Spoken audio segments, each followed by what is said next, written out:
ব্যথা পাচ্ছ না তাই না? কোনো ব্যথা নাই। আচ্ছা, এই হচ্ছে লাইপোসাকশন। আমাদের এই ভাইয়েরও মূলত এক পাশে বেশি বড়, এক পাশে ছোট। আপনার চেহারা সহ ফুটেজ নেওয়ার অনুমতি দিচ্ছেন আপনি? হ্যাঁ অবশ্যই, কি সমস্যা কিছুই না। আচ্ছা ঠিক আছে, ঠিক আছে, সমস্যা নাই। এই যে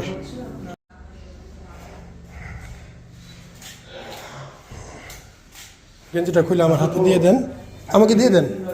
হ্যাঁ, ঘড়িটা খুলে দেন। এগুলো ভিতরে লকার আছে। হ্যাঁ ভাই, জুতাটা পরেন, জুতাটা পায়ে রাখেন। হ্যাঁ এই রুমে, এই রুমে। হ্যাঁ চলো যান, ওই যে ওই বেডে বসেন। হ্যাঁ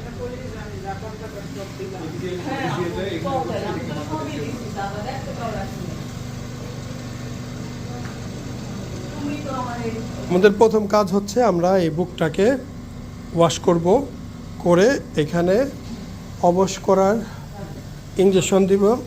দেওয়ার পরে বুকের চর্বি গলার, বুকের ভিতরে অবশ হওয়ার ওষুধ প্রয়োগ করা হবে মেশিনের মাধ্যমে। হ্যাঁ, ওষুধটা দেওয়া হবে। তুমি একটু রিল্যাক্স থাকো ভাই, আমরা কাজ করি, মাথা বারবার ওঠানো দরকার নাই। ওষুধ দেওয়া হয়ে গেলে 40 মিনিট পরে মূলত কাজ শুরু হবে। চ্যাপটা একটা গ্ল্যান্ড, এই যে এটা বড় গ্ল্যান্ড, ধরে চাপ দিলেই ফুলে ওঠে। ঠিক আছে, গ্ল্যান্ড আছে দুই পাশে, এক পাশে করলে ভালো হইতো না। এক পাশে একটু বড়, এক পাশে ছোট, কিন্তু এক পাশে করলে কখনোই ভালো হইতো না। স্যালাইন দেওয়া হয়ে গেছে। হ্যাঁ, স্যালাইন দেওয়া কমপ্লিট। এখন আমরা 40 মিনিট সময়ের মতো অপেক্ষা করব, করার পরে লাইপোসাকশন শুরু হবে। ওকে, বুকটা কিন্তু ফুলে আছে দেখছেন, এই ফলা 2-4-5 দিন থাকে, আস্তে আস্তে কমতে শুরু করে। হ্যাঁ, কোনোভাবেই অপারেশনের পরে বুকে হাত দিয়ে চাপা যাবে না, মন থাকবে।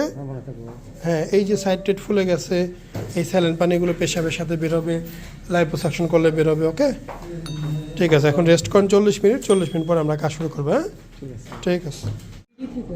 ভাই, তোমার লাইপোসাকশন হচ্ছে। হ্যাঁ, তুমি ব্যথা পাচ্ছ?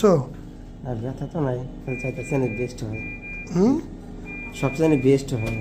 ও বেস্ট। আচ্ছা, কাজের সময় তো ব্যথা পাচ্ছ না তাই না? কোনো ব্যথা নাই। আচ্ছা, এই হচ্ছে লাইপোসাকশন, ফ্যাটগুলো বেরোচ্ছে। পেশেন্ট ব্যথা পাওয়ার কোনো কারণই নাই। অনেকে ভয় আছে, ভয়ে বলে যে ব্যথা পাই, কিন্তু আসলে ওই রকম হওয়ার কোনো কারণ নাই। অপারেশন আগে কি ভয় লাগতো? আচ্ছা, এখন বাস্তবে কি মনে হয়? অপারেশন তো করতেছো। এখন কি ভয় লাগতেছে? আচ্ছা আচ্ছা, এখন তো নর্মাল। আচ্ছা আলহামদুলিল্লাহ, ঠিক আছে।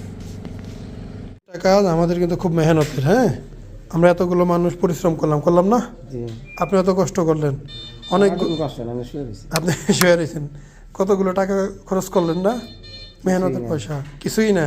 যে একটা খারাপ লাগে, বন্ধুদের সাথে টি শার্ট খুলতে পারি না ঠিক মতো, এই টাকা কিছুই না, এই হিসাবে কিছুই না, তাই তো? যাক আলহামদুলিল্লাহ, আল্লাহ আপনাকে মাফ করুক। এখন কিন্তু অ্যাকচুয়ালি বোঝা যায় না যে কোনটা বড় কোনটা ছোট। হ্যাঁ হ্যাঁ, দুইটাই সমান হয়ে গেছে, শেষ। এটাই তো সমস্যা রে ভাই, বন্ধু বান্ধব তো বুঝে না, বুঝলে তো এত কষ্ট হইতো না। রোগের সমাধান হয়ে গেছে, কিন্তু যে কথাগুলোর কষ্ট দিছে, সে কথাগুলোর কষ্ট তার জীবনে উঠবে না। টিটকারি মারতো, তাহলে এটা কথা হইলো? আল্লাহ কি বানাই বেড়াইছিল তুমি বুঝে লাইলে? ফাজিল বুঝিল। ব্যান্ডেজ করে দিছে, জাস্ট বুকে হাতটা দিয়ে না। ওকে, রিল্যাক্স থাকেন, আমি দেখি আপনাদের খাবার দাবারের ব্যবস্থা করতেছি।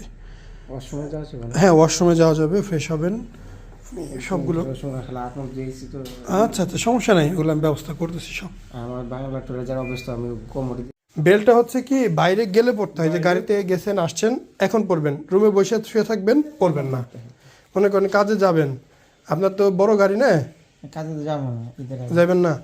আচ্ছা, তাইলে তো লাগতেছে না। কথা হবে, দাঁত ফেলাইতে পারবো না, দাঁত একটা সমস্যা। হ্যাঁ পারবেন, এখনই ফেলাই দেন, কারণ আপনার অ্যান্টিবায়োটিক অলরেডি চলতেছে। আর মানে অ্যান্টিবায়োটিক দিবে না, ব্যথার ওষুধ দিবে কিন্তু অ্যান্টিবায়োটিক দিবে না, কারণ অ্যান্টিবায়োটিক আপনার বডিতে রানিং আছে, ফেলাইতে পারবেন। মাশাআল্লাহ, একদমই ফ্রেশ, গ্যাস দাঁত উঠতেছে একটা ভাই, সুন্দর ফ্রেশ। যা করার কইছে এই কয়েকদিনের ভিতরে সব করে আলাম করে না করে, তাহলে অবশ্যই তারা তো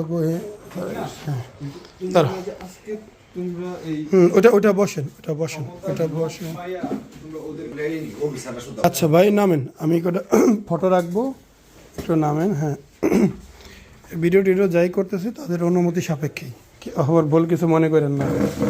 হ্যাঁ, বিনা অনুমতিতে না, ইজি। এই যে এখন কিন্তু বোঝা যায় না যে কোনটা বড় কোনটা ছোট ছিল, বোঝা যায়? হ্যাঁ, তাহলে এই যে একটা করতেন তাহলে আরেকটা ফুলে থাকলে বোঝা যায়। আসসালামু আলাইকুম, মোহাম্মদ শাকিল হোসেন বলছি। 2017 সাল থেকে আমরা গাইনোকমার্সি নিয়ে নিয়মিত কাজ করছি এবং ভিডিও প্রকাশ করছি। এই চ্যানেলে যারা নতুন এসেছেন আপনাদের কাছে অনুরোধ থাকবে আমাদের এই চ্যানেলটি আপনারা ভালোবাসা দিবেন এবং সাবস্ক্রাইব করবেন, এবং যারা অলরেডি সাবস্ক্রাইব করেছেন তাদেরকে অসংখ্য ধন্যবাদ। আপনারা কমেন্টের মাধ্যমে আপনাদের মতামত জানাবেন। ধন্যবাদ।